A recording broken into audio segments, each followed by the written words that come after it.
বন্ধু বান্ধৱীসকল স্বাগতম জনাইছোঁ আপোনালোকক মোৰ ইউটিউব চেনেলটোলৈ। তো এই চেনেলটোত বৰ্তমানলৈকে তেনেকুৱা কোনো ধৰণৰ ভিডিঅ' দিয়া নাই। আগতে দিছিলোঁ, প্ৰায় 1.5-2 বছৰমান আগত ভিডিঅ' দিছিলোঁ, কিন্তু এতিয়া কোনো ধৰণৰ ভিডিঅ' দিয়া নাইকিয়া এতিয়ালৈকে। আজি ভাবিছোঁ যে কিবা এটা ভিডিঅ' আপোনালোকক দিওঁ। আৰু মই আছোঁ বৰ্তমান নগাঁৱত, আৰু যদি নগাঁও আহি পেলাই যদি মই মৃত্যুঞ্জয় মন্দিৰলৈ নাযাওঁ কেনেকৈ হ'ব। গতিকে ভাবিছোঁ মৃত্যুঞ্জয় মন্দিৰলৈ যাওঁ আৰু আপোনালোককো দেখাওঁ কি কি দেখিলোঁ। ব'লক ভিডিঅ'টো আৰম্ভ।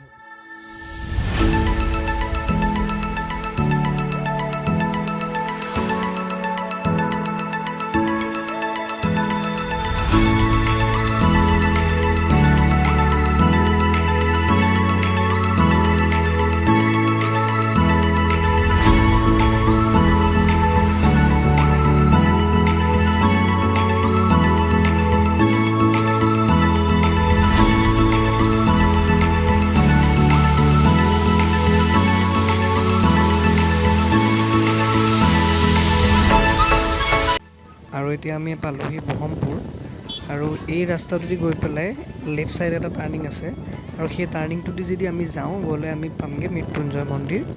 সেইটোৱে হৈছে মৃত্যুঞ্জয় মন্দিৰ যোৱা ৰাস্তাটো। আৰু এয়া হৈছে নৱম অসম আৰক্ষী বেটেলিয়নৰ কেম্প।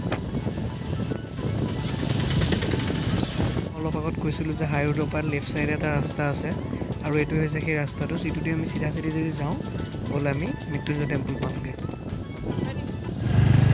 তো ভিতৰৰ ৰাস্তা দি আহিলোঁ যে, গতিকে ৰাস্তাটো অলপমান বেয়াহে।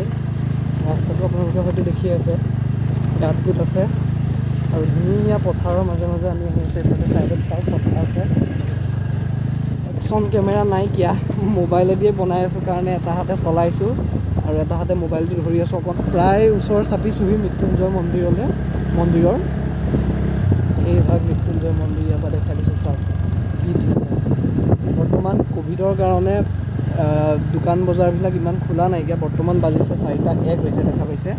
আৰু এইটো চাওক মন্দিৰভাগ পামগৈ এতিয়া। আৰু অৱশেষত পাই গ'লোঁ সেই মৃত্যুঞ্জয় মন্দিৰ। দেখা পাইছে মন্দিৰভাগ আকাশখনৰ সৈতে দেখিবলৈ মানে ক'বলৈ ভাষা নাই, ইমান ধুনীয়া লাগিছে চাওক।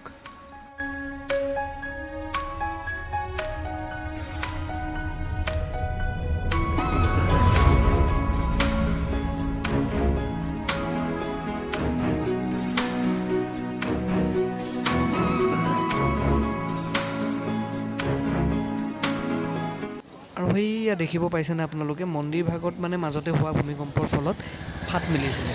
আৰু ছ'চিয়েল মিডিয়াত এক্টিভ থকা সকলোৱে জানেই যে ভূমিকম্পৰ ফলত এইটো ঘটনা হৈছিলে, আপোনালোকে চাগে দেখিছেও। কিন্তু আজি মই নিজ চকুৰে আহি পেলাই দেখিলোঁহি যে কেনেকৈ ফাটটো লৈছে। দেখি বেয়া লাগিছে বহুত। মন্দিৰ ভাগলৈ যদি আপোনালোক আহিলে এনেকৈ মন্দিৰ ভাগৰ কাষতে বিভিন্ন ধৰণৰ দোকান দেখা পাব। আপোনালোকে যদি চাকি বন্তি দিব বিচাৰে এইবিলাক দোকানৰ পৰাই লৈ পেলাই চাকি বন্তি দিব পাৰে। ৰাস্তাৰ কাষৰ পৰাটো দেখিলেই, বা অকণমান ভিতৰৰ পৰা আপোনালোকক দেখাবলৈ চেষ্টা কৰিম, ব'লক।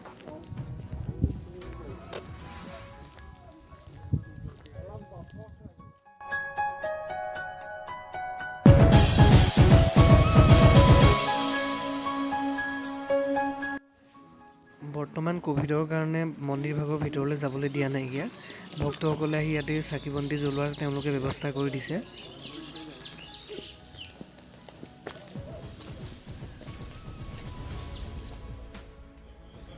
আৰু চাওক এই ৱালখনলৈ মন কৰক, কিমান ধুনীয়াকৈ ভগৱান শিৱক আঁকি থৈছে চাওক। আৰু আপোনালোকে মন্দিৰ ভাগৰ চাৰিওপিনে এনেধৰণৰ সৰু সৰু বিভিন্ন ধৰণৰ দোকান দেখা পাব। আৰু বৰ্তমান ক'ভিডৰ কাৰণে বেছিবিলাক দোকান খোলাই নাইকিয়া, খুব কম সংখ্যক দোকানহে খোলা আছে।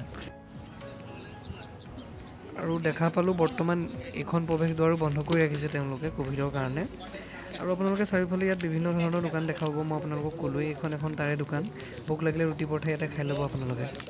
মই ভাবিছিলোঁ যে আপোনালোকক মন্দিৰৰ ভিতৰ ভাগটো আজি দেখালোঁ হয়, কিন্তু আহি ইয়াত গম পালোঁ যে মন্দিৰৰ ভিতৰ ভাগ বৰ্তমান খুলি দিয়া নাইকিয়া কৰোণাৰ কাৰণে। তো COVID-19ৰ কাৰণে বৰ্তমান সমগ্ৰ অসমতে মিনি লকডাউনেই চলি আছে।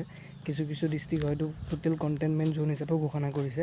তো সেই ক'ভিডৰ ভয়াৱহতাৰ প্ৰতি লক্ষ্য ৰাখি মৃত্যুঞ্জয় মন্দিৰৰ কৰ্তৃপক্ষই মন্দিৰ ভাগৰ ভিতৰলৈ প্ৰৱেশ কৰাৰ ব্যৱস্থা কৰা নাই বৰ্তমান। তো আপোনালোকক দেখাবলগীয়া বহুতখিনি আছিলে ভিতৰ ভাগত, ময়ো আজিলৈকে যোৱা নাই।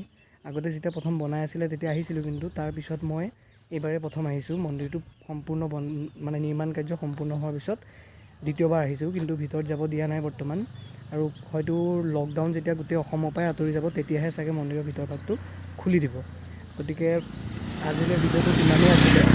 আৰু ভিডিঅ'টো চাগে আপোনালোকে দেখি গম পাইছে, মই ইমান ভালকৈ বনাব পৰা নাই, ময়ো গম পাইছোঁ। কাৰণ মোৰ নিজৰে মানে কেমেৰাটোৰ লগত কিবা এটা কমফৰ্টেবল ফিল কৰা নাই, লাজ ভাৱ এটা আহি আছে। বহুত বছৰ মূৰত কেমেৰাটো খুলি লৈছোঁ কাৰণেও হ'ব পাৰে। পিছলৈ তেনেকুৱা নহ'বগৈ আশা ৰাখিছোঁ মনত। কণ্টিনিউৱাছলি ভিডিঅ' দিলে চাগে তেনেকুৱা ভাৱটো আঁতৰিবগৈ। সহায় কৰিব সকলোৱে। আজিলৈ ভিডিঅ'টোত ইমানেই আছিলে। আৰু যদি ভিডিঅ'টো আপোনালোকে অলপ হ'লেও ভাল পালে, কিবা এটা যদি নতুন বস্তু আপোনালোকে যদি দেখা নাছিলে আগতে মন্দিৰভাগ, কিবা অকণমান যদি আপোনালোকক দেখাব পাৰিলোঁ বা অকণমান যদি মনোৰঞ্জন ল'ব পাৰিলে, তেনেহ'লে চেনেলটো ছাবস্ক্ৰাইব কৰিব আৰু ভিডিঅ'টো লাইক কৰিব।